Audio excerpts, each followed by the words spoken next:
खानेकुराको प्याकेटमा लेखिएको best before date, expiry date, consume by, used by यी वर्डहरू तपाईँहरूले देखिराख्नुहुन्छ। विभिन्न देशमा विभिन्न किसिमका नियमहरू छन्। विभिन्न प्रोडक्ट अनुसार फरक फरक हुन्छ। यो भनेको के हो त?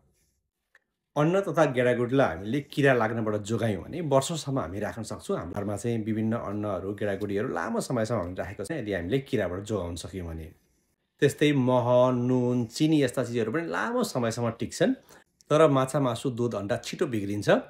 खाद्य पदार्थ उत्पादन गर्ने कम्पनीहरूले चाहिँ बजारबाट कम्प्लेन कम आओस् भन्नको लागि यो प्याकेजिङ कन्डिसन र यो स्टोरेज कन्डिसनमा खानेकुराहरूलाई 9 महिना, 10 महिना अथवा 1 वर्ष एउटा टाइम दिएर उनीहरूले एउटा रिसर्च गरेर यो समयसम्म खानेकुरा राख्यो भने चाहिँ खानेकुरा बिग्रिँदैन। You can consume best by यो डेट भनेर दिन थाल्यो उनीहरूले। यो चलन चाहिँ विश्वभरि नै छ। अहिले पछिल्लो समयमा अलिकति सिनारियो चेन्ज भएको छ। विशेष गरी विकसित देशहरूमा चाहिँ फुड वेस्ट बढी हुन थालेकोले गर्दाखेरि बेस्ट बिफोर डेट भन्दा पछाडि पनि यदि म्यानुफ्याक्चररले यो खाँदा ठिक हुन्छ भनेर भन्यो भने अथवा कुनै जजमेन्ट गरेर कुनै इभ्यालुएसन गरेर चाहिँ पनि बेस्ट बिफोर डेट क्रस भइसकेको खानेकुरा पनि खान मिल्छ भनेर एउटा सुरु भएको छ डेभलप कन्ट्रीहरूमा, जहाँ चाहिँ इन्फोर्समेन्टको एक्सन अलिकति कडा छ। तर यसको सँगसँगै नेपाल जस्तो देशमा चाहिँ अलिकति चुनौती पनि हुनसक्छ। बेस्ट बिफोर एक्सपायरी डेट भन्छौँ हामी जसलाई चाहिँ। अब खानेकुरा त्यस्तो एक्सपायरी त हुँदैन। खानेकुराहरूलाई बेस्ट बिफोरै भन्छु म चाहिँ। बेस्ट बिफोर डेट नआएको खानेकुराहरू कति खानेकुराहरू पनि खान मिल्ने हुन्छ।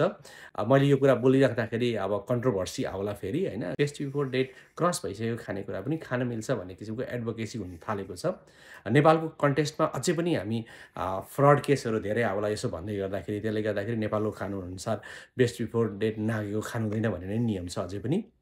नेपालमा पनि एउटा सोच्ने बेला भयो। जस्तो दाल, चिनी, अन्न, पानी यस्ता खानेकुराहरू चाहिँ हामीले बेस्ट बिफोर डेट राखेर खानेकुरा वेस्टेज गर्नुभन्दा चाहिँ एक्चुअली म्यानुफ्याक्चररले इभ्यालुएट गर्ने, उनीहरूसँग ल्याबमा भएको रेफरेन्स स्याम्पल चेक गर्ने अथवा मार्केटमा भएको स्याम्पल पुल गरेर चाहिँ टेस्ट गरेर यदि उसले यो एक्सपायरी डेट भए पनि खान मिल्छ भनेर चाहिँ सर्कुलेट गर्ने सिस्टम भयो भने खानेकुराको वेस्ट चाहिँ मिनिमाइज गर्न सकिन्थ्यो होला, उपभोक्ताको स्वास्थ्यमा खेलवाड नगरिकन पनि।